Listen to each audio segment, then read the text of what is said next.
Welcome to the Irrelevant Podcast. I'm Nathan Jones here with my co-host Alex Lewis, and this is everything and anything irrelevant. Alex, welcome back for episode 4, brother. Episode 4. We're almost to the Star Wars mark. Like I said earlier, we have beat the Spotify statistics. We are above the statistical anomalies on Spotify now. Which is what you said, above 55%. Yeah, I was kind of curious. So we're better than all the failures. Like, what? Hey, but listen to the stats here. So 3.4 million podcasts on Spotify, which actually blew my mind also. Of those, there's 3 to 4 million podcasts on Spotify. Right. And of the crazy 75% of them do not make it to past episode 3. And of that 75% or the 25% that do, only 10% of those make it to episode 20. Really? So I just got to think I'm cool enough to make it to episode 20, and I'm in like the highest of the high community. See, I'm turning a failure into something productive. Of course, we're going to get to the 20th episode and be right. 20 episodes will be easy, I feel like. Yeah, that's what I thought too. I was like, how do people not get past 3? Because they just like have a fake interest, and then all of a sudden it's like, oh, I'm done. Maybe it's the profession thing, but it's like cathartic for me because I don't have to sit here and listen to anyone else talk, right? I get to think about what I want to say. Well, like, hey, how's everything going for you, right? Oh, well, but that's why we have guests though too. We want to know what's going on in their lives, don't we? Sure. Yeah, but that's not every time. Oh, true. Right? So you don't care about my life either? Well, no, we'll get there. But you know what it is when you're working with people. It's always about the people. Yeah. We dump. How often do people go, hey, how are you doing? We're like, wait, what? Well, that's what I'm saying. I do have this phenomenal 4:30 in the morning client, and she's probably the only reason that I can get up at 4:30 in the morning because she's a very caring person. She's very relational. So she does ask how my day is going or have a great day and how's this going? How's the baby? How's the wife? Like she's very shout out. That does happen. Shout out Dodie. Shout out Dodie because I know she'll actually listen. Creatures want to be self-serving so we can survive. So it's not always the first thing we think about. Yeah, I would definitely say that. I want to take care of me and my own before I take care of you and yours. That's for sure. So, right. But I mean, yeah, that's everybody. I feel like. I mean, so for the 5 people on the other end listening to this, they get to listen to me rant about my nonsense. Hey, we had 20 plays last week. Okay, calm down. There is more than 5 people that are willing to listen to us ramble for an hour and a half. 5 on YouTube, so I was just going off the YouTube analytics. Okay. I think Spotify was like 20 last week. We've slowly 20. Yeah, look at us go, Spotify. Because we were talking about Raising Cane's. Had to be why, right? Like everyone loves Raising. I don't know. I had some blowback on that. People were like, dude, what are you doing? Raising Cane's is not it. I'm like, I don't know what world you live in because it's definitely it. It's so good. It is pretty good. The worst part is I first got it. Let's see. We would drive up to Fort Collins, right? This is like a 30-minute drive, 45 minutes in high school to get Raising Cane's. And let me tell you, the chicken tenders back then, ooh, buddy, it was a different experience. It's just a whole new world. Since they've gotten popular, they're like this big now. Like they were like, you would get some, and the Texas toast was also larger. Dude, I order extra Texas toast every time. Sure. Do you get the sweet tea? I don't like tea, so no. Oh, I was just gonna see how accurate is it for the South is really what I was curious about. Oh yeah, that's a good question. But I'm definitely outside the norm of like people who drink sweet tea. I like iced tea. You don't like a pound of sugar with a side of tea bags? Have you ever seen the McDonald's video of how they make their sweet tea? No, I don't think I want to. They take a bucket of sugar and they just go whoop into the thing. Yeah, it's like a bucket. It's insane. Yeah. I saw a friend do it at work one time. Yeah. Like, cool, man. I'm never drinking that. Sweet. No, I'll drink like just straight black tea with like no sugar. People are like, that's weird. I'm like, yeah, well, You ever had a warm mint tea? Mm-mm. That's the stuff right there. And you talk about one to put you to sleep too. Ooh, it's good stuff. Not much of a tea person. I just stick to water. Yeah, I'm getting better about that. It's so weird to me that people don't drink water. I mean, it doesn't have a taste, and when people develop their eating habits around So what things fucking taste delicious. like.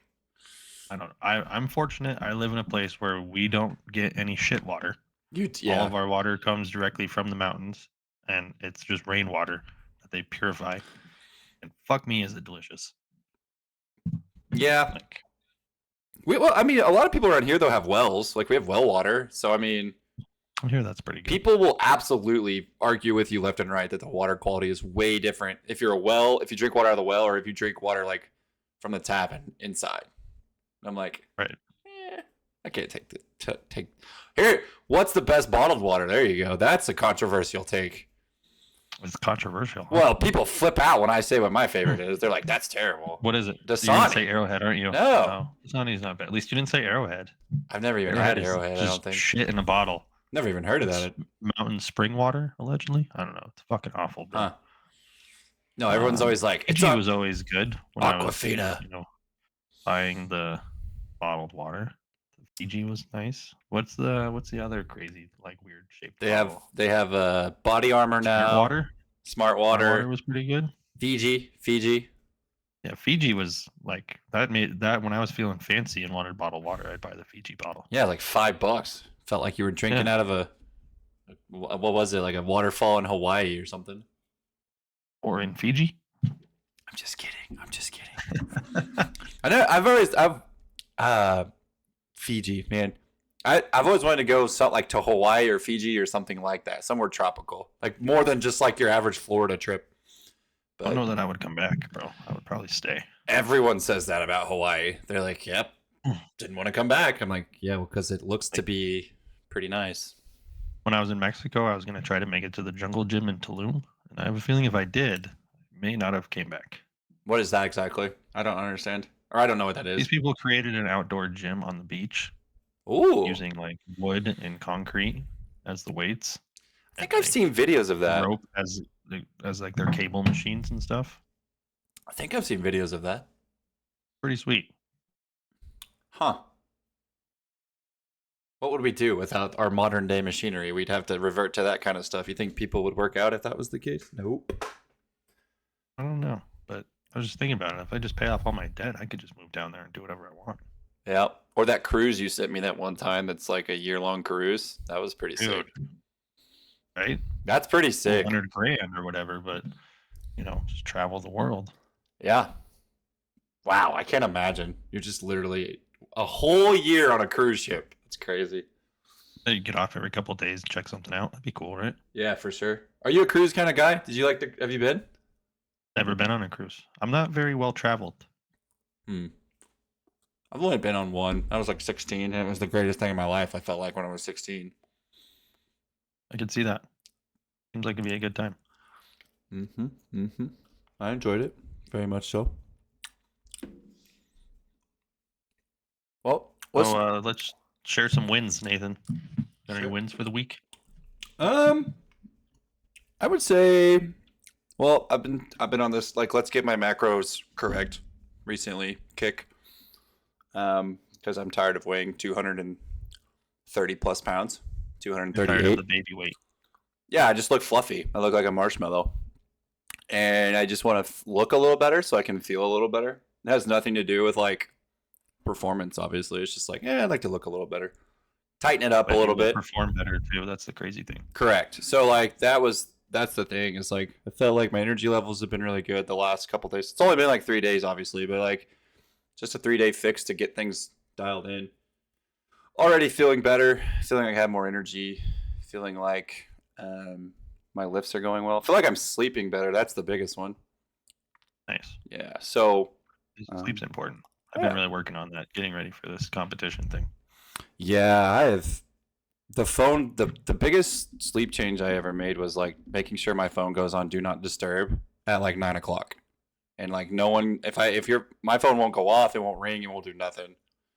So that's been the biggest one for me. So if you don't catch me before 9 o'clock, see you at 4 a.m. So It's been good, but it's been really good. Like, just keeps me consistent. Makes it easier. Yep. And I felt like my bench press moved well this week. Finally. Nice. See, these are good things. Yep. Yep. 315. Here we come. Here we come. Have you never benched 315 before? I've never benched over 300 before. Oh, really? No. I'm a little lad. It's okay. I think the most. Well, I mean, I benched a lot when I had really got awful form and was just young, so I don't know that I really count it, but I was a pipsqueak and scrawny when I was young, so my bench press wasn't going anywhere. But like, I did. I mean, The 280 was probably the most I've ever done with you. So I always also shortchanged my bench press when I was growing up. So I would like kind of like 90-degree it and then just like push it back up. So like I've had 315 in my hands before, but I've never like chested 315 before. So did you try the belt this week or no? oh no, I did. I forgot to do that. Dadgummit. Nope, I didn't even think about it to be honest. I was just so ready to bench press. So I'll tell you what felt good this week was floor press. I felt like 185 was just cruising for 12. That was Nice. That was pretty nice. Biceps are finally catching up, huh? Finally, good lord. And they never actually do. It's just, Yeah. sometimes they feel good, sometimes they don't. Well, I think that's why they're so emphasized in all the West Side literature. Triceps, triceps, triceps, triceps. Dude, I'm beginning to think like the main accessories you need for powerlifting are upper back and triceps. I agree. Like you use a lot of upper back in the squat, use a lot of upper back in the bench, use a lot of upper back in the deadlift. Yep. I think that's pretty well emphasized in all that literature too. Am I wrong? I mean, It seems to be. It's just they're such small muscles. It's like they're not. You got to do a lot to get them as strong as they need to be. I think. yeah. Yeah, because I know like Louis emphasized a ton of face pull work. He was always talking about abandoned face pulls and wide grip lat pull downs and all that cool stuff. So anyway, what about you, brother? Let's see. I got a person committed to paying 6 months in full for coaching. That's a win. Who likes money? Everybody likes money, but lump sums of money are also cool. Take your fear of charging too much there, Nathan, and shove it up your ass. That's pretty sick. I mean, just based on what I know they paid you, I'm just like, well done, sir. Well done. Nice. But how did? Okay, so you got that They client. haven't paid me yet. They committed to paying me, but yeah. Oh, What? well, but that's so you said like that's been an ongoing project. Like you've been working with that person for how long now? Well, I started talking to this person at the gym like a couple years ago, and they're just an intriguing individual, so I wanted to help them, right? And well, what's an easy way to get people to want to work with you? You want to help them.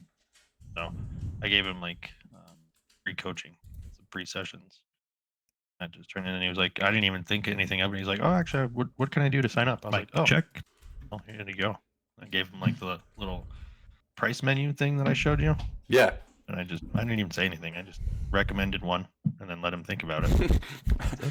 Here, take this one, and you just like slowly point your finger like casually at the one that's like. Well, I just recommend what I think would be most effective for their scenario, right? Right. Like I have 3 different membership levels depending on like what you want coaching on. If it's like just FRC or just nutrition or just strength training, I should say mobility, not a little more than just FRC, but either way, you pick one of the 3 for like the base level, or like the mid level, you get 2 of them, or like the highest one, you get all 3. Right. So if you're really trying to optimize everything, depends. But yeah, so getting those people to sign up because I charge more for that is going to take much longer than like say when someone walks into the Golds that I worked at and they're paying $50 a session. They're like, oh yeah, here's $200, right? Like you don't care. It's not enough money for it to hurt their bank account, so they just don't treat it with any respect. Welcome to Like, my I can't world. tell you how many times I've had people buy sessions and never use them. Like, wait, what? Like, what are we doing here? Why is this happening? Didn't you tell me one time someone was like, hey, can I get that thing to start over again? They're like, can you start my program over again? Because I didn't use it or something like that. Oh, I've had all kinds of crazy stuff like that. Like, that's the whole thing about owning my own business has been like, okay, where's the price point where it's enough money that they're going to adhere very well to what you want them to do, so they get really good results, Right. right? And then it makes it more fun to coach them.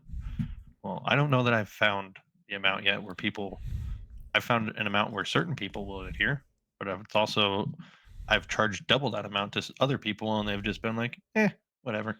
Right. So Where pretty do fascinating. where do a lot of your clients like what's their like locale? Like where do they what part of the United States? What like where do you see typically a lot of your clients coming from? Because you do a lot of stuff that's just online. You don't have a lot of you don't have a ton of in person Mm, clients, do you? I have. Let me think about this. Like 6 or 7 in-person clients, probably. Yeah.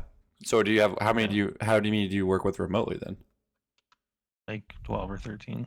Do they live in like heavy populated areas or do they live in like rural areas, big cities? What's your I demographic? help. I help people in like. There's a dude I help in Switzerland. Whoa. There's. Whoa. That's kind of cool, right? Hold up, Yeah. everyone. He's worldwide. Mr. Worldwide is here. Whoa, whoa, take it easy. Like my jujitsu client, she's in Virginia. Okay. Um, I'm trying to think. Let me look through my client list. Remember everybody at the moment. Most of them are probably here in Colorado, though.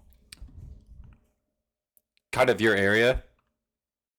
Some of them, but no. Like I have a strongman who's in southern Colorado, or more south of Denver, I should say, not Right. southern Colorado. Right. Um, I have a kid in Wisconsin going to university playing rugby. So Ooh, that's probably fun to program for.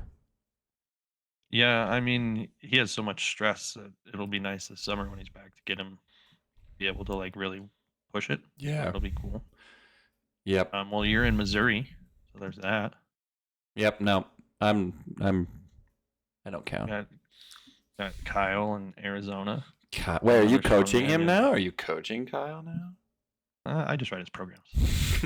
Kyle, if you're listening, understand the difference, brother. I did want to talk about Oh, that today. he doesn't ask me any questions. He's fine. Yeah, okay. He doesn't. He just asks me I ask questions him. about what you're giving him, and I'm like, I Yeah, don't probably. know. That's fine. Ask He doesn't him. pay for. He doesn't pay to ask questions. I know, He I pays know. for workout. So yeah, I wanted to talk about that because like a lot of people lately, I've been pretty like, I've been trying to really relay the difference to my clients about like if I'm programming for you, if I'm just giving you a program that I've already worked out that I feel like will work for what you're looking for, or if I'm like Hmm. actually intentionally coaching you. And I think people around here get those two confused because it's like I don't have a lot of online. I have a few online clients, but I don't charge tooth and nail for them yet. A lot of what I do is I charge more for what's in person, but I have different types of things that you can buy to execute in my gym. And one is like kind of like a team setting, whereas like you're an athlete or you're someone that wants to work with more individuals around you in a group setting. I have coaching for that. It's a little more hands off on my side because I'm not just counting your sets, counting your reps, counting your rest times for you, where everything is on an app. You're executing it by yourself. I'll coach you if I need to, but it's a little less hands off than like a one on one. So I don't know. I think people get confused by like, am I doing a program or am I doing like is someone coaching me?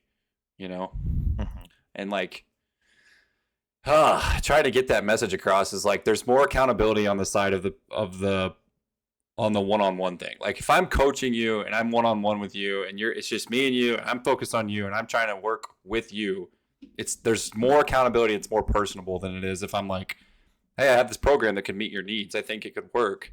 Do this program, and then if you're liking the results that you're seeing, maybe then you want to have that more personable of an interaction. I don't know. But people struggle with that Um, concept. yeah, I mean that's how the way I've structured my business is you have programming. I will write anybody workouts if they want, right? Like they can buy custom workouts that are anywhere from 12 to 26 to 52 weeks, Right. which is taking into consideration everything you have access to, what your particular goals are, what your limitations are, different things like that. So it's writing everything out in a way for you to just go ahead and follow the steps, and you should be able to achieve whatever reasonable goals you set Right. as long as you adhere, right? That's like entry level. Like that's why I have in my app that I have, you can try them out for free. Some of them, like those are 6-week programs that I gave people to try. Because like I'm gonna expect a lot of somebody if they're gonna be coaching with me. Right. So you should maybe if you want to get your toe wet and you don't want to pay for the price of coaching and the attention, but you want results, you can get a program or you can try a free program. And then I have like for people that want to interact with others that have a similar goal, I have group coaching. So I've only been successful with that in person mostly. I haven't had a lot of luck online yet. That's the thing I'm trying to push the most. But it's Right. like if you want to do powerlifting with other people and you guys all want to do the same program and like compete that way, that's an option. Or you can do it for like MMA or just like an everyday athlete type thing or even strongman. But like people like to work out with other people and see what they're doing type Right. of thing. So like the in my app when you do the group thing, you have leaderboards that they have for like tonnage and different stuff like that. And so if everyone's doing the same workout, you guys are kind of competing that way and keeping each other accountable. So Right. that's an option, right? Once again, I will help the group with questions and different stuff like that that are like things everybody's struggling with, but it's not really personalized for anything, right? They're just general workouts that are geared towards these particular like either sports or if it's like the everyday athlete one, it's like how athletic can we just make you? Right. You know, and then coaching, that's where you actually are trying to change habits and make things that are sustainable so that like well hopefully you don't need me one day. Right. You know what I mean? Yep. So and the coaching is like checking in multiple times a week, like, hey, how is this going? Hey, how did this feel? Hey, how is this workout? Yep. It's Right? more It's it's more taking way more personal. time than just the one-on-one session. Yep. And like what I realized over the years is every time I'm in those sessions, things I'm actually teaching them are way more important than most of the exercise shit. Right. Right. There's plenty of people that do exercise stuff that they maybe don't want coaching, but if they do my workouts, they're going to get way better results than they would on their own because of the way it's organized and the way things work synergistically together. Right. Right. That's where I feel like when you get the coaching, you can take something that's good like the programming, and then you can take accountability, and then you can take other things and you start mixing it all together and you get these crazy results because everything is working and because you're actually motivated to do it, Yeah. There you go. Yep. right?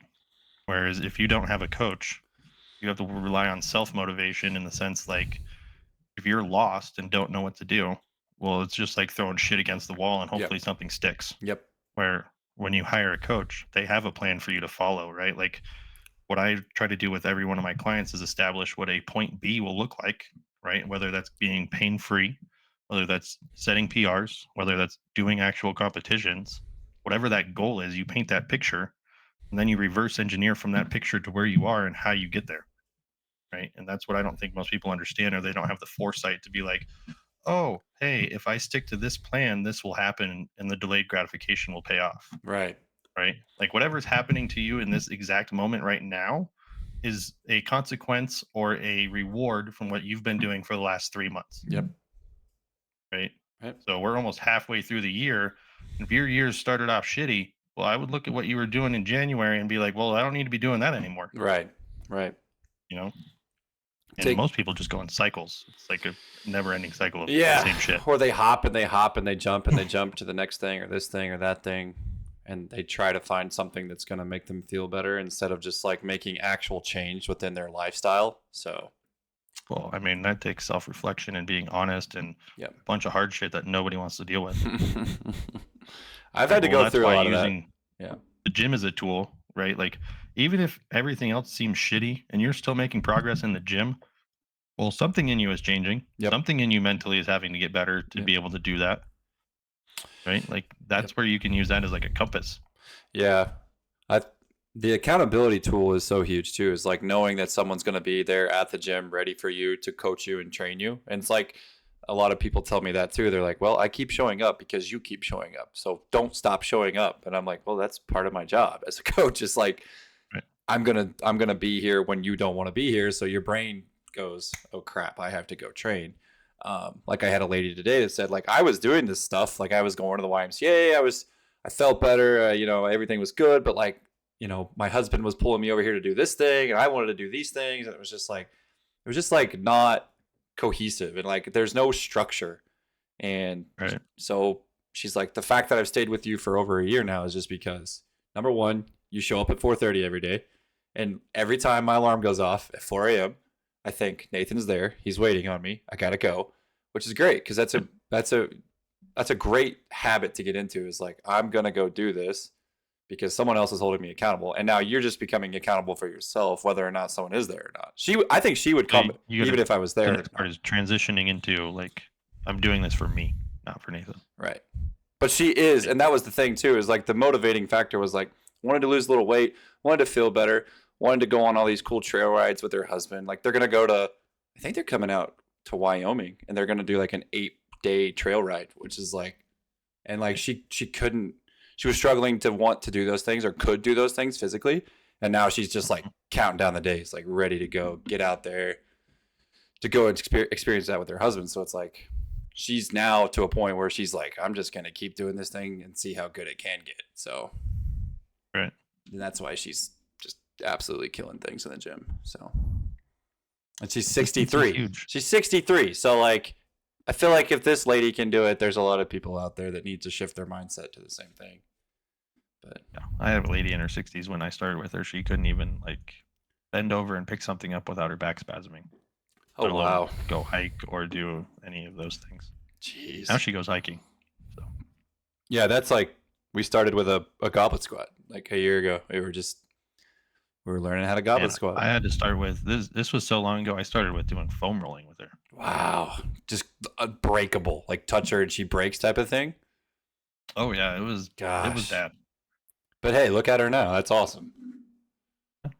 Yeah, I mean, I think she could do a goblet squat if she trusted it, but she just sticks to the TRX. it's So like a mental thing. Yeah, yeah, her and her husband, they do well and they move well. It's just they're not confident in the weights.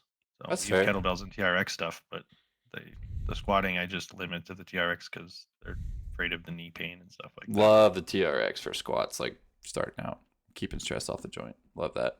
I mean, you got to use what you got to use. That's right. Just throw them on the hack squat. Here we go. No, I'm just kidding. I'm kidding. Kidding. If they never came to the gym, I would, but they don't.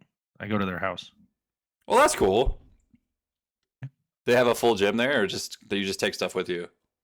They Or not have a an not a full outdoor- gym, a but covered outdoor patio, basically, and they have a set of kettlebells, bands, and TRX. that's all you need. Money, Is all you need. especially at that age. I mean, depends on what your goals are. What do you think? What do you think a good trap bar deadlift for a 63-year-old woman would be? 400. 100? Oh, damn. We're 400. Oh, 400. Okay. We have a new goal then. Let's go, baby. I'm gonna tell Doty that. Doty, if you're listening, I mean, 400. We're I've coming had- for it. 60-plus-year-old men do trap bar pulls from like anywhere from like 13 to 18 inches, and they were pulling over 500. That's sick. So That's awesome. Yeah. No, I'm just like, here we go. We're chasing that one. at least three bills. Oh, she's close to that one. I told her 3 bills by the end of summer, no doubt. Oh, then you should definitely be shooting for 4. She did 260 for 3, 4. So So ideally, you should be able to like. I got this from John Quint and Dr. Shivers, but ooh, they talk about cool you kids should club. be able to produce basically like 120% of your body weight equal in force. On any lift. You could pick a lift. I would say you could in this case. Well, deadlift I was be about. like your. I don't think she's gonna be able to like sumo deadlift that amount of weight compared to a trap bar because it's like there's Right, but obviously that's- advantages. She's just doing normal life things, so why would she need to sumo that? Right. That's what I'm saying. She's People. not in a wide stance, but what I'm saying, right, is you can take that trap bar, Yeah. and if she hits 120%, Yeah. for a single, She's already that's got that. plenty strong. She's already Then you're good to go. We're killing it. I think yeah. So 'cause- it's like- yeah, she definitely have it. Well, really, what we're talking about is 120 on top of her body, so 200%. Oh, okay. I'm with you now. So it'd be her body weight and then 120% of that. Her body weight plus 20% Oh, on top of. well, yeah, we got right? that So you easy. take double her weight and then add 20% of her body weight, and that's what you're shooting for. Oh, double her weight. Okay. Yeah. So think of it in the sense of. Sorry, I didn't explain it very well. Yeah, it sounds You like think you're. of it in the sense of an athlete, they're gonna have to at least be able to manage their own body Right. plus that of someone their size, right? So that would be 200%. Oh, okay. I'm with you now. I got you. And then you add 20% as a buffer. Okay. So you're just saying body weight plus 120% of that. Yes, correct. Gotcha. Is So the amount of force you should be able to generate. Right. Play it safe. Okay, I'm with you. It was just coming out. It was just like scrambling my Yes, brain. I had word vomit, I think. It made sense in my head. Yeah. So she should clearly basically, what you're saying is she should be able to do 440 pounds if she weighs 200, or she should be able to do. Sure. Yeah. If she weighs like 150, you're at 300. What's another 20% of that 150 is going to be? So 330. 60? Yeah. No, 30. Yeah. Right. Good. We're coming for it now. Dodie, you heard it here. We're coming for it. 150-pound individual should shoot for a 330-pound lift. Now, what lift that is, I don't give a shit. Whatever. Yeah. Whatever you want. It's pretty impressive. Yeah, but like that seems pretty like, okay, well then you should be able to absorb your body weight and force if you're having to deal with other individuals, and then have a little buffer. So my deadlift needs to be 450? You're probably already there. I'm there. I did it. We win. Good job, coach. Nice job. So what is mine? Mine's if 200-pound person would have to be able to do what, 440? Is that correct? Is my math correct there? I don't know. Let me do the Wait, 20% of 200 would be 40. Yeah, 440. Is that right? I can't math today. I am right at mine. Mine is 483. Nice. Yeah. I hit 485 last time I deadlifted. Yeah. So it'd be 460 and then 20% of that. Yeah. Yeah. So what they do that with, like they coach hockey players or offensive linemen. Oh God, they gotta be able to take a lot of force. Oh my gosh. Well, this is the metric they use. This is what they found. Like this is where they go. Cool. So if you're hitting that threshold, like that's cool. You can keep getting stronger if you want. That's a good debate. Like, it's not necessary, right? Like, where is it applicable? If it's taking away from other things, then it's probably not worth it. But if you're not growing, you're going to be decaying. So you always should be trying to get somewhat stronger in some area. Right. What do you put? Okay, so I was reading a thread about the strong enough debate. Like, what is strong enough? Where do you? The strength that meets on Twitter. Are you reading that one? Yeah, I think it's the guy. Is that the guy? Wait, Coach Swole or whatever. Yeah, I don't know. Yeah. Like he's got the weird cameo face thing, but he put that one on there, and I've heard that debate. Twitter, man, he's got all the polls. Yeah, his Twitter content's phenomenal. But like, I hear that debate a lot. Like strong enough. What's strong enough? Is strong enough? Is there a strong enough? Blah blah blah blah blah. And I'm like, I don't think there's a strong enough. I still think you want to continue to chase that threshold, but what is the goal? But so okay, so if someone can, like I have a girl that's pretty strong, like off the floor. I mean, I would say close to that metric that you're talking about, but she cannot jump. Like, cannot. Her explosiveness is terrible. So one of her days now is just dedicated to rate of force development. Like we're dedicating more time. Yeah, we're dedicating more time to her coordinating herself better, learning how to jump better, because just watching her jump hurts me. And I'm like, you have the force capabilities there. You're just not, number one, you can't coordinate it. Yeah, you can't get to that top number quickly yet. So we're just like, here's a whole day dedicated to jumping and coordinating. Like, it's good. So, but we've already seen sprinting.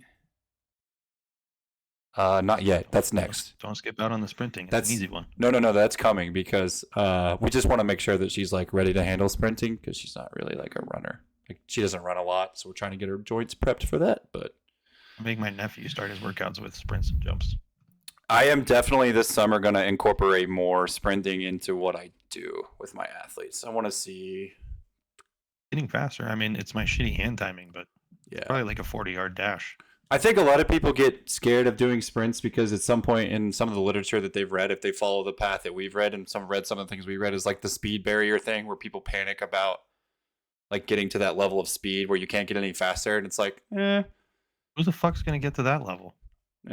I mean, who the hell's training Usain Bolt? And they didn't worry about it either. Yeah, because he's still he's still attempting to. I don't know what the whole. I don't even understand. It's something. What a speed barrier is. It talks about how like if you develop or train speed too much, too often, too early, you can limit the amount of speed capabilities that they can have later on in life. I feel like that's if you're not adding in external resistance.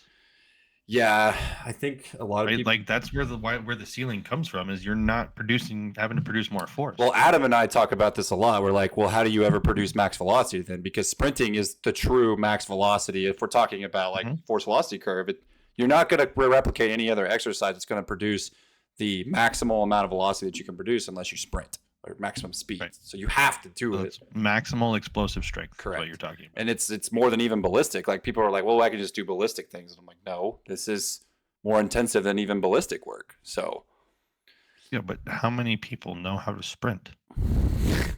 slim to none. Like I know how to sprint because I did it in track. I didn't run track, so I mean, I run. I would run. I got faster. Right. So I don't even think you're not even doing it yet. Does that make sense? So like, how are you going to hit a speed barrier when most people can't even do it? Right. Like But my 10-year-old nephew plays sports all the time. And when I make him do sprints, he didn't know exactly how to try that hard. Yeah. I know it's something that's in Vershansky's book, I'm pretty sure, and it's also in like the special strengths book. So people, yeah, the dudes that are training Olympian, right? I'm just like, wait a minute now, freaks. It's all about context. Yeah, it's all about context. Anyone who's training kids, make those fucking kids run as fast as they can. You know what? I get a kick out of kids. We used to do it as fun all the time. Like, let's go race. I bet I can run faster than you. I get a kick out of kids because I pull that card still. I'm like, I'm faster than you guys. They're like, there's no way you're faster than us. I'm like, if we lined it up right now, I'm faster than you.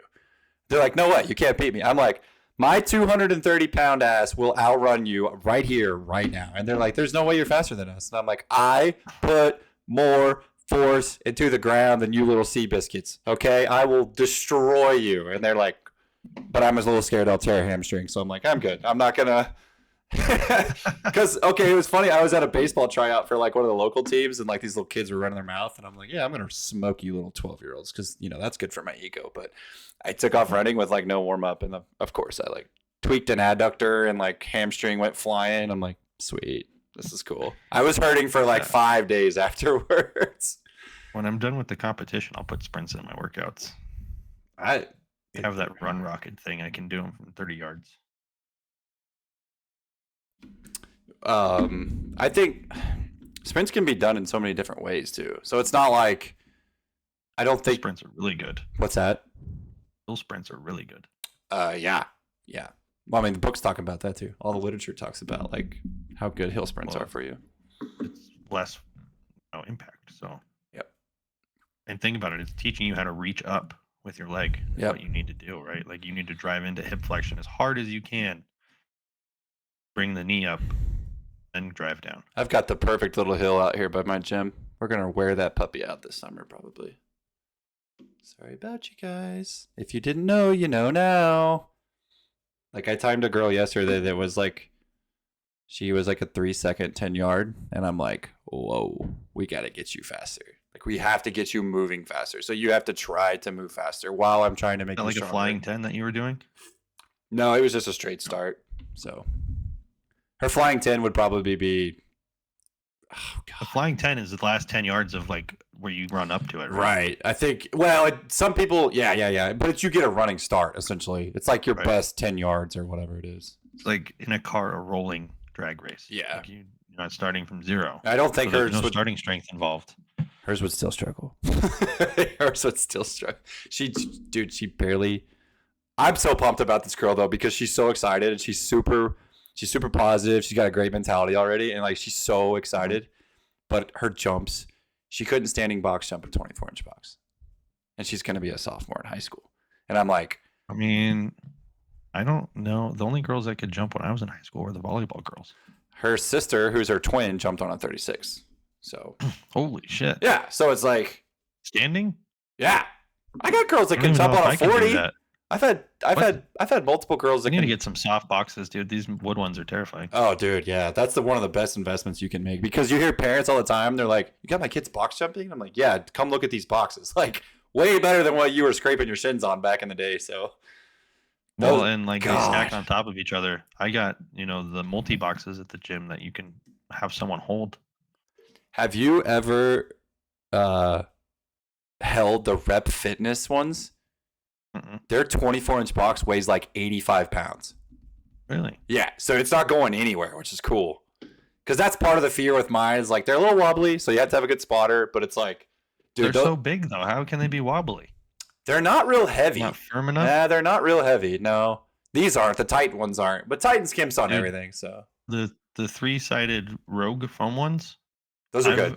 fallen off of those so many times because you walk off the edge of it and it just flips over. Yeah, these flip too, but like they're still a little soft. I definitely skimped out, but I need to buy some more. When I buy them, I'm going to buy the rep ones. Get the Elite FTS ones.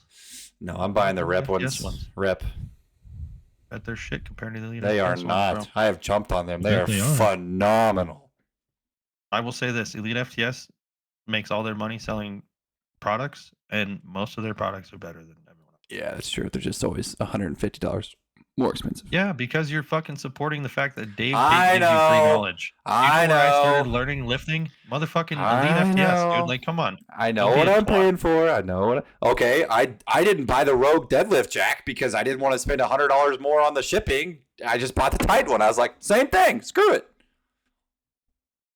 Wrong mentality, man. Same Wrong thing. mentality. No, it's about the principle. I'm not buying from Rogue. I'm not spending $100 extra dollars. Rogue can go I screw could have bought a themselves. singlet anywhere. I bought mine from Elite FTS because it's principle. I would rather support Elite FTS than Rogue. That's what I'm saying. Like I would. But you didn't. You chose Titan, you twat. Does Elite FTS have a deadlift? Jack? Dude, they sell everything. I didn't know they had jacks. Now I'm gonna look They it sell up. everything to be able to support the fact that Dave just gives away free information all the time. Come on, Dave. It's brilliant. It's a great idea. Yeah, it is pretty cool. Live, learn, and pass on. Like, come on. What better ethos than that? Is that what we're doing? We're live, learning, and passing on. You and I. I would hope so. Isn't that the whole point? Like, I didn't spend the last 13 years of fucking myself up to not help somebody else out. You gonna write a book one day?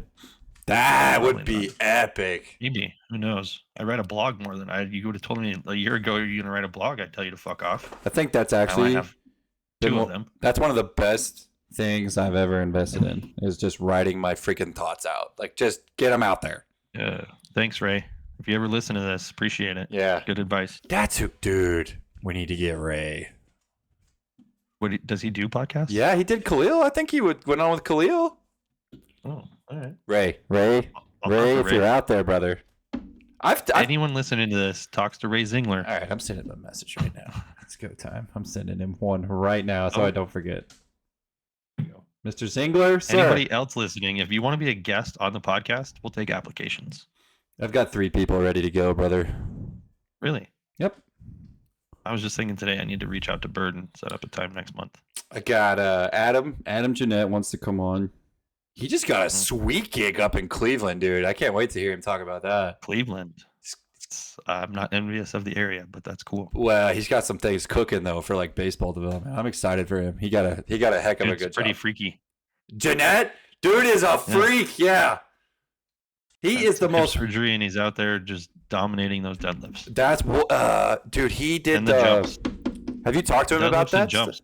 No, I don't talk to him about anything. I just watch and go, "Wow, that's impressive." He's awesome. I love Adam. Like he's one of my favorite people to talk to. We talk a lot, and like, dude, he freaking holy cow. When he tore his labrum in his hip, and like, Right. he came back faster than what they expected because he did the whole red light and like he supplemented collagen and did like the red light therapy and came back quicker. And I'm like, he wrote a paper about it. So I'm like, yeah, we need to have you on here and talk about it, bro. So That's cool. yeah, he's a freak though. I love his stuff. That man can lift some weight and jump really far and throw really hard. He's trying to get to 95. He's on the road to 95 this summer. He hit 92 on that, whatever that was the other day. Yeah, 3 miles an hour is a big jump when you get to those things, though. I'm sure. It's just 92 is pretty ridiculous. Yeah, it's pretty nuts. I've never even. I mean, the hardest I've ever thrown is like 84, I think. I think I probably got like a solid 70 maybe when I was a kid at one of the baseball games. You should just fly out here. I got a radar gun. We can put you on it. Rip my shoulder out of its socket. Dude, that was I told you that the day that I threw those pitches, and then the next bench press, I could barely do like, I think I was like 50 pounds below. I was like, oh, just got wrecked. I mean, stress is it's a bitch, to say the least. Well, yeah, I mean, The actual gains goblin is stress, folks. If you haven't learned that yet, go ahead and try to start managing that shit because good luck. take away all the gains. Good luck. Do you listen to Table Talk? I do here and there. I need to listen to more. I got burnt like out my- on it because I listened to like it my a religion. lot. I listen to it every time. I almost listen to all of them. Like I listen to I told you the first 1,000 episodes of Rogan. That's what I'm probably going to do with this Table Talk. That's But terrifying, by the way. I got paid for most of it, bro. 40-hour work weeks and 15 hours worth of work. What do you want me to do? Just throw on Joey Rogan. We're good. We're good. We're good. Yeah, man, I learned a lot. Hey, if I hadn't listened to that podcast, I would not be sitting here doing this one or doing anything that I do. So Jeez. thanks, Joe. Good looking out. My wife got sick of it when we drove back from Arizona the first time. That's all I had on was Joe Rogan podcast or West Side Barbell podcast. She was like, It's it's not my 24 fault. The hours. dude is a great interviewer. Okay. He's phenomenal. Yeah. And everyone's like, get him off, like in the UFC fights. They're like, get him off the mic, get him off the mic. I'm like, wow. I mean, he says some ridiculous shit sometimes. I've That's been listening fine. to him I'm do here for UFC it. fights for 20 years now, and I'm like, God damn it, Joe. But I'm here for it though. He also produces great memes and clips on YouTube. Like the Chinese are taking over the world with their AI. Yeah, I don't think he made that clip. I think someone else did, didn't they? But yeah. Probably, but it was his show. So Are they really though, or is that just Chinese propaganda? Because what I've read recently, like they it's a good question. have the most old people out of any country in the world. They also are not reproducing enough to be able to replace the people they have, so their population is declining. We have laws based on that. You knew that, right? Yeah, but if every couple is only reproducing 1.6 children, what is that going to do for you? Well, I know. It's not going to help you. They changed that though, because that was happening, so they did go back and change that. I think now you can have 2 kids. Like there was like, but that takes decades to catch up. no, I know. I'm just saying, like, but they, it was like 1, and then if you had a second one, there was some bad stuff. Because communism's crazy, bro. Yeah. They don't want to fucking feed everybody. No. That's the only reason you would get rid of people is because you don't believe in a free market for people that won't earn their own way. Instead, you want to baby them and be like, here you go, pretend like you can do whatever you want. Like, Jesus. Yeah, my brother and I got on that. We just talked about, like, do we really want to put everyone in a robot AI system learning thing that monitors productivity, or do we want to stifle creativity and things like that? And I'm like, well, we're not really making people creative here in the United States schooling What are you talking system. about? We're the entertainment capital of the world. Wait, say it again. There's Sorry. no more creativity than there is in the United States. Well, I think Now, that are they trying to ruin that and make everyone the same? Sure, but I don't think Yeah. it'll work. I think that device though, like, monitors their mood and their energy levels and their focus levels. And Well, Nathan, we're not full communist yet, so we don't have those devices. come on, let's get it going here. Come on, bring it on over. Communism never wins, bro. They can do whatever the fuck they want. They will not win. What about in our school system though? Would, like, you be happy with that in your school system? No, not at Oh. all. It's stupid. Come on. Why would that make when has any You need- fucking testing ever made schooling better? Never. It's never worked. You need to sit a day in some of the American public schools, I think, and The you might be like, all right, ACTs put are them on the bullshit, robots. SATs are bullshit. Like, you don't test how well someone learns or how well someone teaches by testing them. I will agree with that. I hate It standardized doesn't work testing. that way. I hate standardized testing. Hate it. Yeah, that's a shtick for them to get money. It's not a way for them to fucking tell how good they're doing. Yeah, okay, so what's the standard though? Because that's where a lot of the funding comes from. Is like people are like, oh, well, you're going to get funded based on your MAP Well, scores or your testing scores. First of all, you got to go back and deal with the union that doesn't allow anyone to get fired based on their performance. That is also a problem. Teacher tenure, in my opinion, needs to be eliminated. Yeah, that's an issue. If you can do no wrong, well, then you can also do no right. It's crazy. Like there's no standard. So like, what the fuck are we talking about? my first year I'm teacher. sure there's private schools that hold them to a standard and then go, hey, if this many kids aren't learning the material, right? I just know, yeah. Like, you could say, you don't even have to have a test. It could be a report Yep. at the end of the presentation.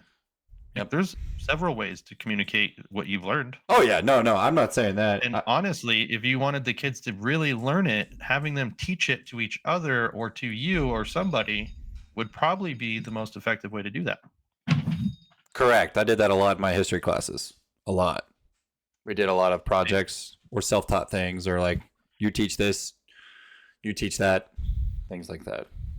but I don't. Well, you know what I had to fucking worry about every year is a CSAP test that was fucking bullshit, and I'd waste 2 weeks of my life sitting there filling out bubble sheets. Yep, It didn't sounds fucking like matter. yep, map scores. Yep, I get it, dude. I totally get it. But like I remember then- my. Go ahead. Go ahead. Go ahead. Go ahead. Oh, like the ACT was a joke, right? I go, all right, well, the first one's free, so I'm just gonna fuck off and see what happens. And I did fine. I'm Yep. like, this is so stupid. Yep. I remember my first year teaching. They brought us in as teachers, and they brought all these lawyers in, and like sat them down in front of us, and they were like, "Just so you know, here's a list of things that you can get fired for as a teacher in your first 5 years."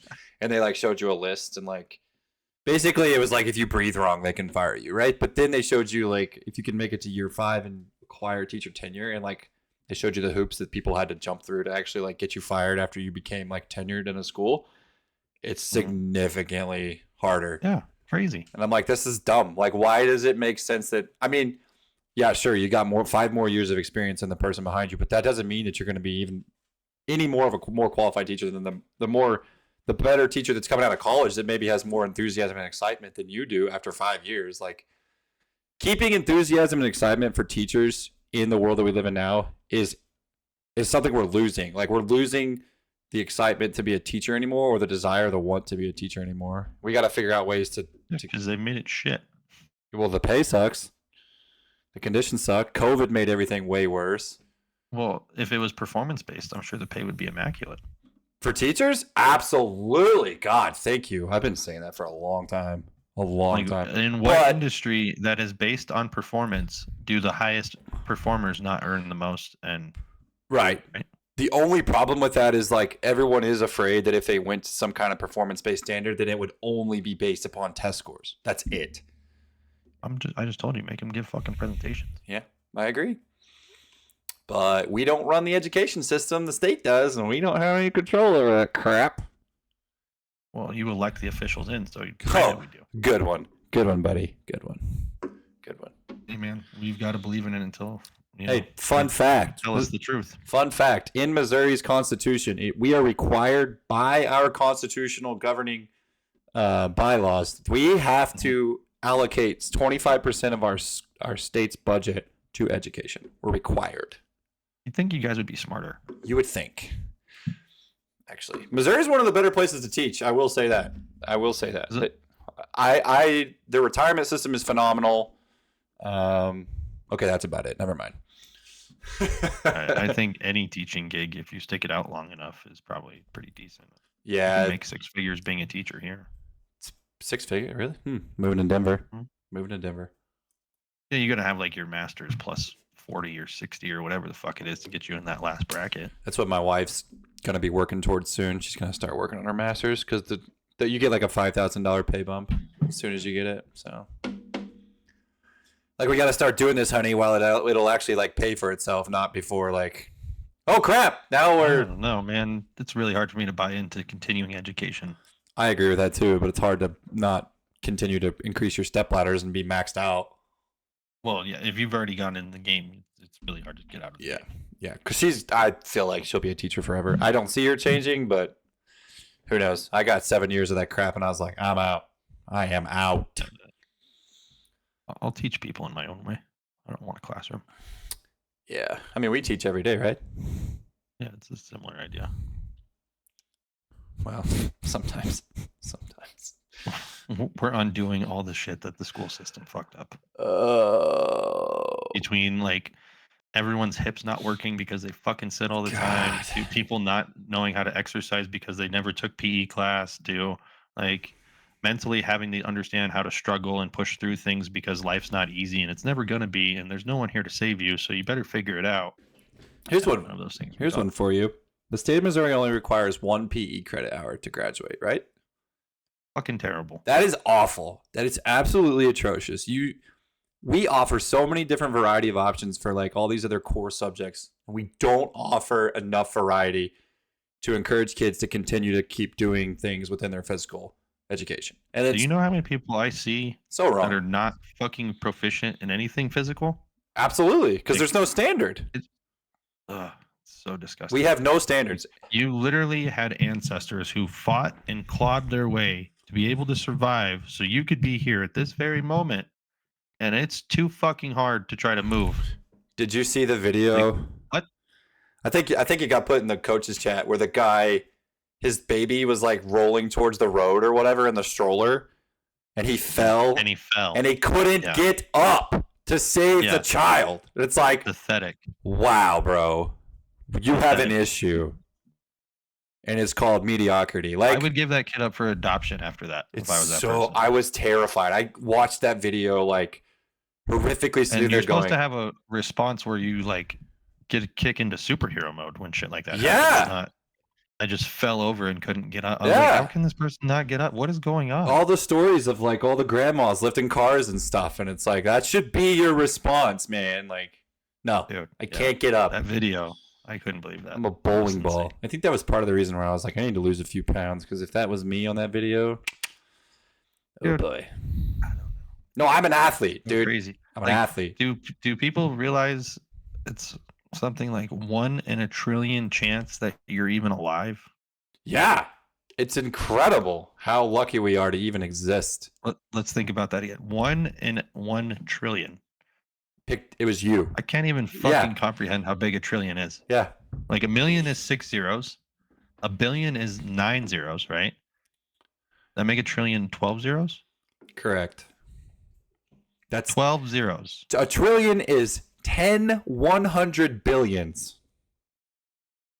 That's Which is unbelievable. 10 100 millions. A billion Which is 10 100 millions. Right. And then there's 10 more of those. So there's 100 millions. It's 10 100 million? Oh my gosh. What? And you're alive. Good job. Well done. And does that turn into 1,000 millions? Is that right? That'd be 4 more zeros, and a million is what? 6? Not quite. So no. It's 100. It's 100,000 millions. 100,000 millions. Is that right? What? Is that right? 100,000 millions is a trillion? I think that's right. Calculator. Okay, so we have 1 million times 100,000. No, that's not it. 1 million times 100,000 is not a trillion. No, that's 100 billion. That's 100 billion? Yeah. So we need 10 more of those? So it's 1 million times 1 million. Is that correct? Wow, we're struggling with math right now, homie. There we are. Here, let's go 1 million Well, I just had to Google how many millionaires there were in the world because I was times. seeing how many. And All right, this number I clear. think will blow your mind too. Yeah, go for it. Tell me while I'm doing this math. Take a guess. How many millionaires are in the world?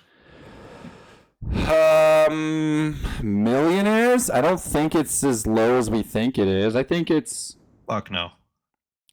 I would say 57%. 57% of what? What are you talking about? I need a number of millionaires. Give me a number. Oh, well, God, I don't know. There's 7 billion people in the world, so We'll round up to 8. good. I would say a billion? Whoa. No. Not that high. 100 million? No. No. Half that. 56 million millionaires. That's pretty Jesus, impressive. you're really shooting. I just, I thought it'd be higher. I really did. I think a millionaire, which is pretty crazy, like you have at least $1 million in net worth, and there's 56 million of those people. What? Yeah, it's pretty nuts. It's fucking kind of crazy, in my opinion. I got to count zeros 40% of them are in the United States.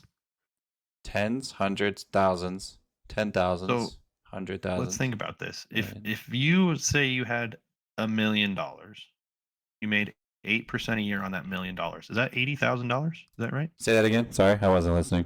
You had $1 million and your return on investment was 8%, let's say. It'd be 80,000, right? well, 10% would In a be year? 10% would be 100,000. So yeah, 80,000. Yeah. So you're telling me 40% of the millionaires are there's 24 million of them in the United States. And you're sitting here telling me that charging people, say, $20,000 a year to make their life as good as possible is too much? Probably not.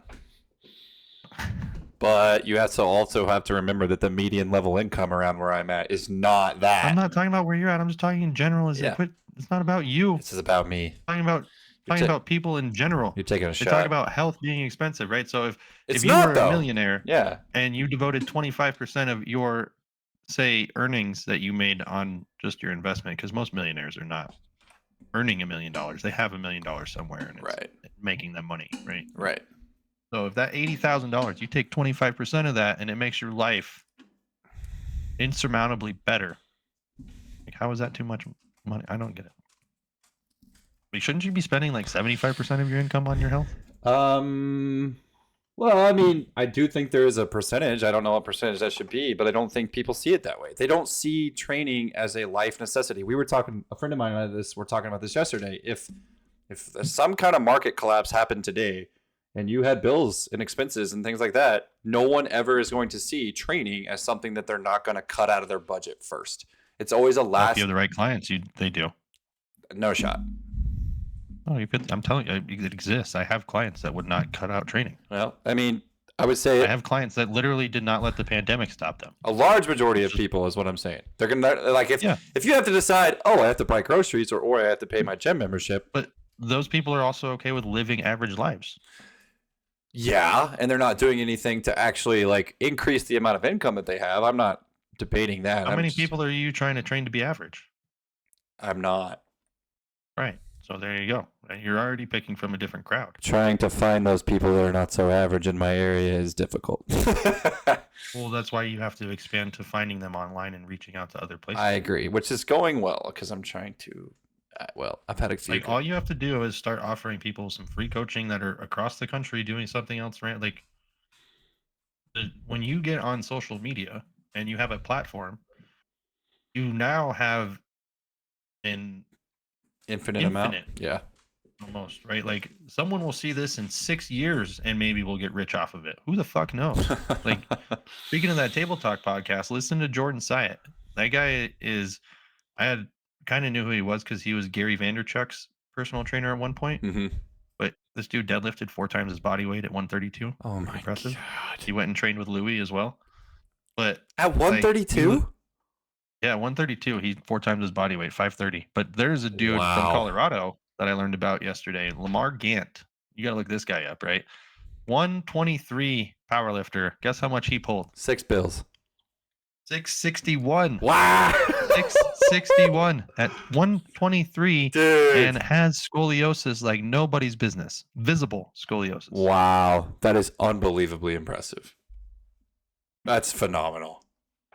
But anyways, where we're going with this? Oh, yeah, well, it's back to the not being average thing, right? Like you're just have to find those people. Yep. They exist. Yep. And that's why I'm pointing out that if there's 24% of the millionaires in the United States, that means they're probably right in our back door. Well, if 24% of 300 and almost 400 million people, so you're looking at a quarter of the population. Here's a crazy thing. I have a client who pays the gym like $400 a month for a membership. And they told me they couldn't get the coaching that I give them for that price 20 years ago in New York City. Wow. That's incredible. That's crazy. So then maybe that would have worked in Chicago 20 years ago. Jiminy Christmas. That's crazy. This is why I try to explain to you. Like if you start marketing to a bigger, like you probably don't even charge enough for anybody in a big city to even want to look and spend money with you. Probably not. You're correct. Does that make sense? I'm gonna do the big city training package. Well, I know. But if you start there and somebody says yes, that's way easier than somebody saying yes at $100 a month and you going, well, I need to raise your prices now. No, I agree. And the other thing that I'm sure you don't think about doing that you could do is like, it's a mutual agreement, and I have to want to do this, and you have to feel something negative if you don't do it. Right. So if you're charging somebody so little that it comes out of their bank account like Planet Fitness and they don't give a shit, you're not going to get results that way. Correct. It's not going to happen. Correct. If you're charging somebody enough where they like have to like maybe reorganize how they spend money, they may have to think about selling something, like they really want to do it, what kind of results do you think that person's going to get? Probably really good ones. Through the roof, right? Like, because Yep. everything depends on it. Yep. Like, I paid a business coach $2,000 a month when I started my business, and I didn't have that fucking money, but I used a credit card. And let me tell you, a lot of the things they told me work. Yep. Yep. And I was making the most money I ever made per month then. I don't know if it was coincidence, but No, there's no coincidences in life. So there's plenty of coincidence. no shot. They don't exist. Everything happens for a reason. All right. Maybe. I mean, you invested in it, so it happened for a reason. If you had invested the money, it wouldn't have happened that way. It's not a coincidence. It's effort. Maybe. Yeah, possible. Yeah, whatever. The age-old cruel circle of continuing to try to find people who will let you train them. No, you just got to make better content. That's all. Working on it. We're in the process. We're on episode 4. That's right, baby. We beat the Think about curve. it. There's no other way for us to explain these concepts without this fucking thing. Well, I mean, we kind of get lost in the sauce, and we end up never explaining any of the concepts. Well, I guess we do talk about business, though, so that's fine. What are you talking about? What have we been talking about this whole time? I know. I This told whole someone podcast has literally just been one big advertisement. Someone asked me the other day, they're like, "What do you guys even talk about on there?" And I'm like, "Well, we try to talk about trading every now and then, but we don't talk about anything that has any kind of cohesiveness whatsoever." Listen to the name. That's what I told him. I was like, "It's the Irrelevant Podcast. We don't talk about anything that doesn't seem just completely out of left field. So we don't know where we're going." It doesn't matter. What is it? But it's supposed to happen organically. I love it because it allows me to at least communicate with. I hate the podcasts that you listen to that have like the planned commercials and like almost like segments. Like, what is this? This is not a podcast. It's supposed to be off the wall and off the cuff. I feel like there's something else I wanted to bring up and I can't fucking remember. Was it? I kind of see how far off that went. See how the positive thing went, Mister. I don't want to do this. I don't know that led us down the unique rabbit hole, but it did give us a start. It wasn't a bad foot to start on. Are you how far out are you on? I wanted to talk about your meat today. I wanted to talk about your meat. Yeah, that was another positive I had. I hit a 10-pound PR when I wasn't supposed to. Yeah. So how far how far out are you from your meet? 4 weeks from last Saturday. So 4 weeks. That makes it 3 weeks and 3 days. 3 weeks and 3 days. Is it locally? Is that the gym you train at, or is it just some other gym? No, it's in what's called Windsor. It's like north, almost near Fort Collins. Oh, okay. So, and you think more of your type of culture?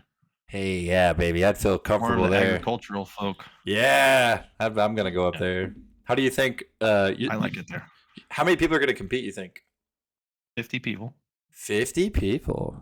Nope, they're the only classes that have enough people to actually someone not get a medal is my weight class, of course, and then the one below mine that I would also do. So, are you gonna do where you're at now? Are you gonna go all the way down to 180? What is it? 183? It would be 198. 198. Okay. I'm gonna cut weight. You're not gonna cut to 198 and just smoke the family?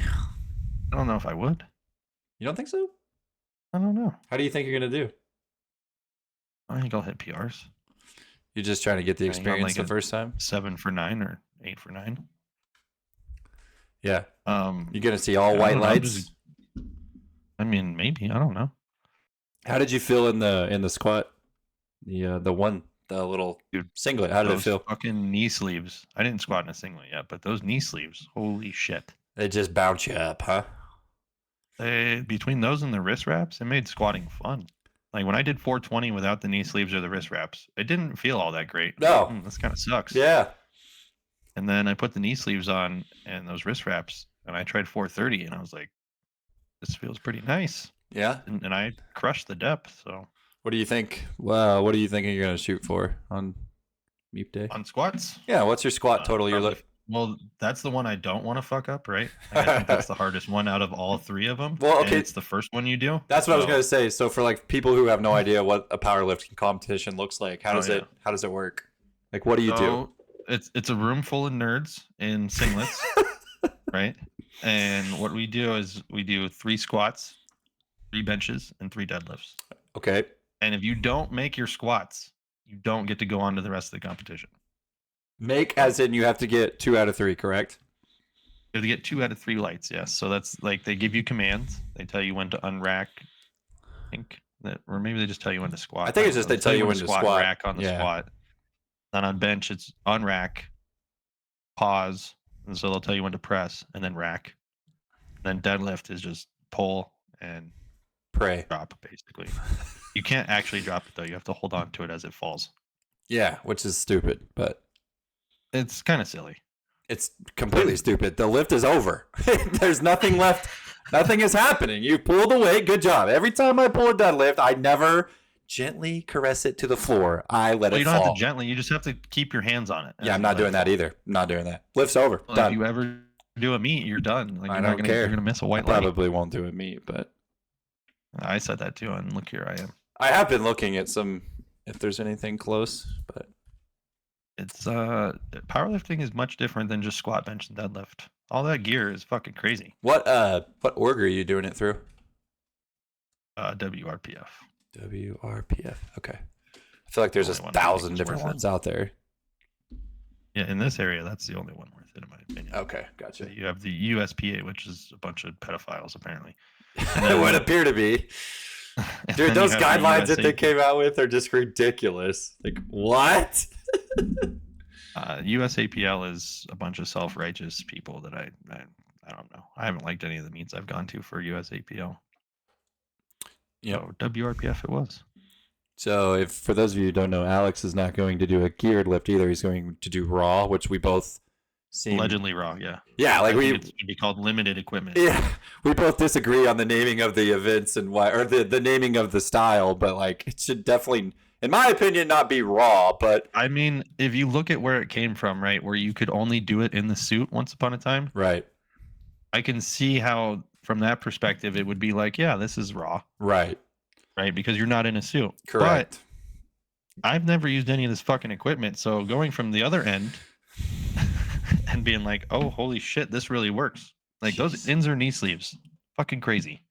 Absolutely crazy. I've seen them they weren't Inzer, but I've definitely seen the knee sleeves in action before. Like a couple of years ago, I would get up early and go squat with the O-line coach here. I'm telling you, these Inzer ones are absolutely insane. Yeah. Like, everyone's like, oh yeah, I've used e-sleeves. I'm like, no. Like, I don't think, like, you don't get it. Like, these will just make you, like, I think I added like 6 inches to my vertical. Wow. But yeah, like I jumped in them, and my coworker's like, do that again. I was like, okay. Yeah, what? Yeah, they're it nutty. wasn't until I had 430 on the bar that it actually sunk me low enough depth wise. Yeah, because I was having to pull myself down before that. Yeah, because you can't move. Like Think about that for a second. God. At 400 pounds on my back, I had to still pull my fucking self to the floor with my hamstrings to get depth. It's like a damn slingshot. Yeah, kinda. Yeah, exactly. Fucking crazy. Yeah. 400 for me was like, oh, I better make sure I don't get sunk too low. Usually, this was like, oh no, I gotta like pull myself down here. It's like speed work. I just did a speed squat. Yeah, I watched it happen one time. That starts to make more sense. Yeah, I watched it happen one time, and I was like, whoa, because he was like 550 squatter, and then I think like the next day he got him, or next week he got him, and he was like, let's just keep going, and he loaded it up to, I think it was over 600, like 605. Dude. Yeah, at 430, felt like 85%, 80%. I was like, oh, this is weird. I'm really upset that I forgot to do the belt yesterday, but oh well. No, it's okay. Or not yesterday, but yeah, I don't know. Hopefully I can get a total of like 1285. So 1300 would be awesome, but I don't know where I would make the weight up at. So you want what for your squat again? Just to remind the people. 450. 450. 450 is probably what I'll go for, yeah. Okay. What about bench? Bench, I would like 330 to 340. I haven't benched with wrist wraps before, so I don't know. Okay. I feel like when I use the belt, 310 that I did felt like fucking 275. Crazy. With the belt on. This man wrist wraps. is strong. I'm not. Working on getting there, but yeah. And then the deadlift, at least 5. I think I can get 5. Yeah. So just do 515, then there's your 15 pounds right there. We'll see how it goes tomorrow at 90 and 95%. Are you pulling with the suit on and everything tomorrow? The singlet? Oh, Yeah. I don't think I'll practice in the singlet. I don't think I need to. You're just going to roll up for the first time on meet day and roll with it? Maybe. I don't know. I don't think you should do that. My last wave is 80% with full commands, so maybe I'll try the lifts in the singlet then, I guess. You got to at least wear it once. You can't go in. There's I have a referee for USAPL at the gym. I told him, I was like, hey, Frank, you want to meet me on Sunday and give me commands? He's got like the worst pause in the world. He's just letting you die there. Yeah. So I was like, let's practice with Frank. Frank can help out. Because you're going to be fine. If you can do it with Frank and he's holding you forever, then... Dude, I was at a meet. He was doing it, and this girl was like, that was such a long pause. I'm like, yeah, Frank's going to make you wait. He wants all that momentum stopped. God. Brutal. Can you imagine? It really makes you understand how you row it to your chest, though. Oh, yeah. 1,000%. I don't think most people realize, like, it's not really, you're not really letting gravity pull it down. You're pulling it to yourself. Yep. With the assistance of gravity. Yep. That's why I think the upper back needs so much work, because you're like literally preloading all that energy into your back. And then if you're keeping the rest of your body tight, it should be transferring energy to that same part of your back. Right back into it. And boom. Yep.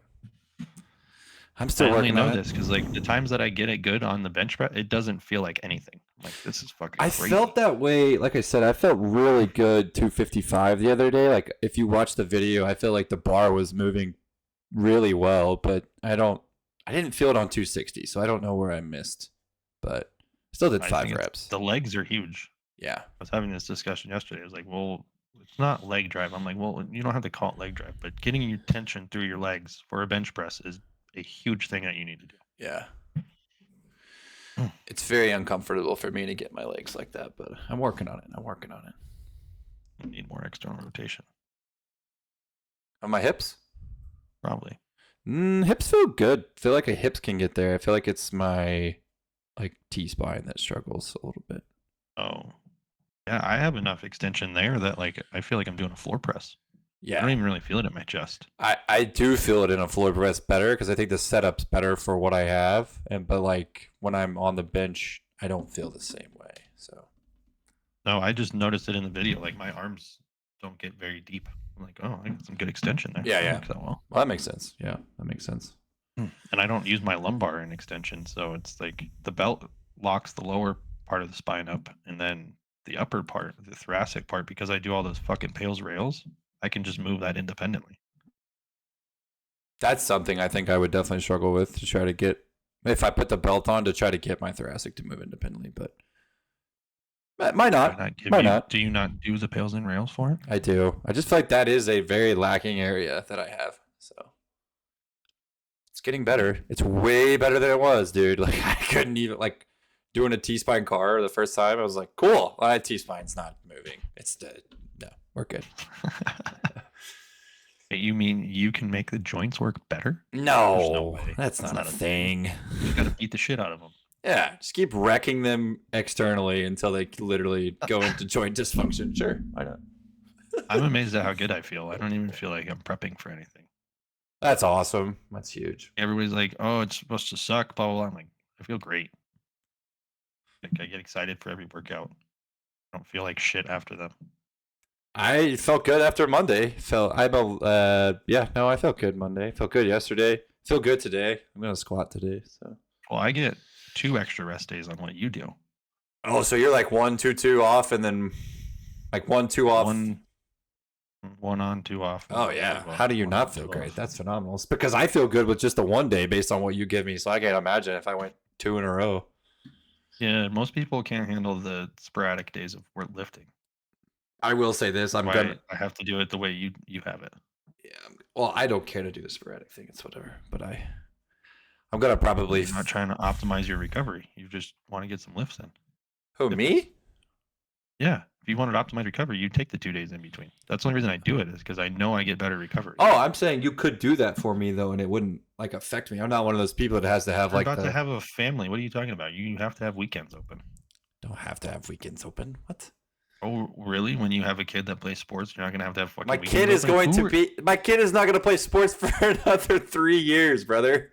Yeah, that's gonna be here before you know it. Yeah, that's fine, but I got 3 years of training. And don't act like the expectations don't happen immediately to have family time on the weekends. Like, get the fuck out of here, man. Dude, family time is us going to the gym, brother. No, your shit's gonna have to take a back seat. So trust me. You don't think you've met my wife. I don't think you've met I my don't wife. need to meet your wife. I just know how expectations go with children and how much time they take up. Way more than you think they do. Don't remind me, okay? Don't remind me. Oh, it'll be fun. Don't worry. It's just It will be fun. I'm excited. I'm really excited. if you're not going to be able to be like, yeah, I'm going to go work out whenever you want. So you might as well just get used to the. Well, if I get up at 5 a.m., I can. Now. I get up at 5 a.m. Maybe. Or I'll already be up at 5 a.m. Like, all right, Avery, we're going to the gym. Put her in her car seat. We're going. Yeah, we'll see how that goes. Put her in a jumper. Put a jumper up on the squat rack so she can just go to town. Yeah. That'll work. God. Yeah, I don't know where I'm going to make up some weight in these numbers for the powerlifting meet.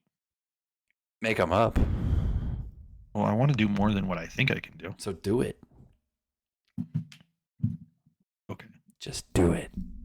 Fuck you, man. Shia LaBeouf. Just do it. Please tell me you've seen that video. Yes. Okay. I was a little concerned there, buddy. I'm a little concerned about you. You're not the first person to ever tell me that, so it's all right. I mean, if 450 is technically my max because 430 didn't feel like it, then I could hit 470 at the meet. That's a pretty big jump, though. I mean, what did Khalil say though? Don't overshoot. I don't know though. Like, if I could open at 405, go 435, and get a 5-pound PR, and then just YOLO that bitch 470. If you get 2, yeah. I mean, because within the percentages, it makes sense. that should work. Yeah, it makes sense. That's crazy to think about. Yeah. That's where your percentages are at. That's pretty cool. It's really cool, actually. I just love to see. I'm telling you. I love to see the growth. It's just cool. It's been interesting. I think that's a thing that people just when they quit early, they just don't get to enjoy like the growth that they get to see. Man, like I love that part. That's my favorite part. It's like, man, look what I'm doing now compared to, like I said to the text the other day. I was like, man, January 260 was grinding 2 reps, and then my bench the other day I did 260 for 5. Like felt good. So it's like I just love. I don't know. I'm that kind of person that just loves that stuff. I love seeing. I could hit 470. 340 and then 500, that'd be a 1315 total. I like it. Let's go for it. Those are some big numbers on the first one. What's your opener on your bench? Depends on what I'd say my max is. I don't know any of my real maxes is the real problem. Yeah, that's true. That's what the meet's for though, right? I mean, kind of, but like different environment. Probably. It's a different environment.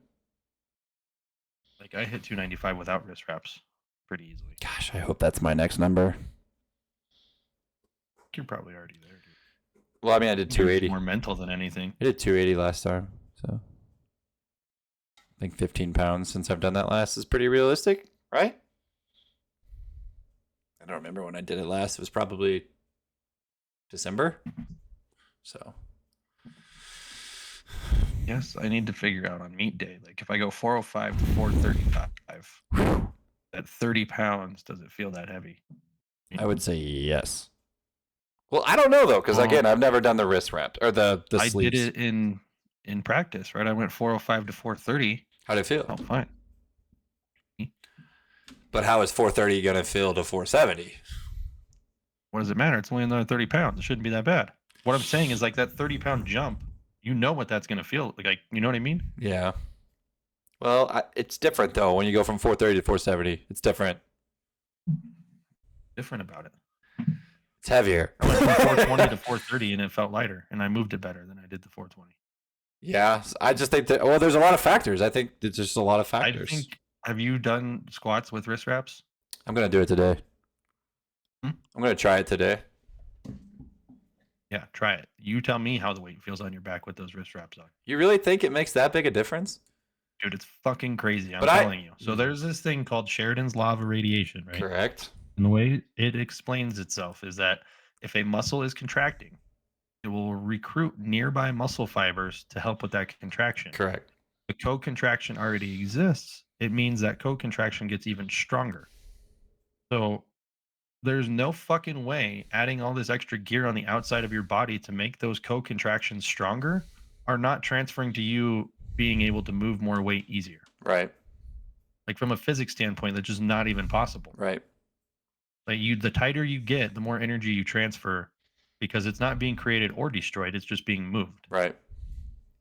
You know what I mean? Yeah, makes sense. Scientifically, it makes sense. I know what you're saying. So yeah, I think when you do those wrist wraps, like it locked my upper back up and made it the weight not even feel that heavy.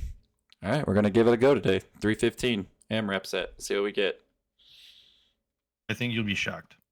If I get And then 10, you I add would knee be. sleeves to that, and it's like fucking like, what the hell is this? If I get 10, I'll be shocked for sure. I don't know. I just like using all this gear has completely changed like powerlifting. All right, It's going not on. just squat, bench, and deadlift. Like, Send me the links. I'm going on Elite FTS today. Send me the links. Send me the for links. the guide, the wrist wrapping. Yeah, Dave man. Tate's guide. Yeah, brother. Send it to me. It's a great 7-minute video. Gosh, the dude is so in depth. Well, he goes over how to do it for bench, squat, and deadlift. Yeah, I've seen the bench one. I've watched it a couple times. I really like it. That's the only time I've ever used You them. can leave a little bit of room so that you get a little bit of flexion. Yeah. Yeah, a little bit of wrist movement. So Yeah. it's not just super duper tight, but it's well worth it. Deadlifts tomorrow. That'll be fun. Last heavy day.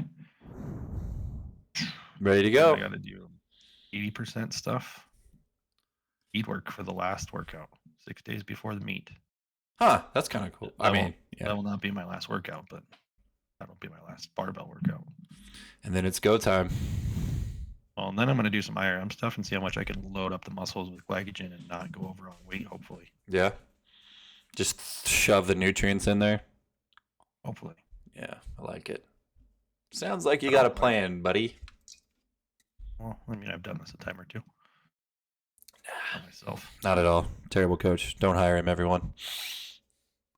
I suck, guys. I'm not. He's good. the worst. I'm just telling you. Been a year with him for over a year now. Can't tell you how much I hate this guy. No, I'm just kidding. Never changed anybody's life for the better. Never. Never been the goal. Not 1 second. So.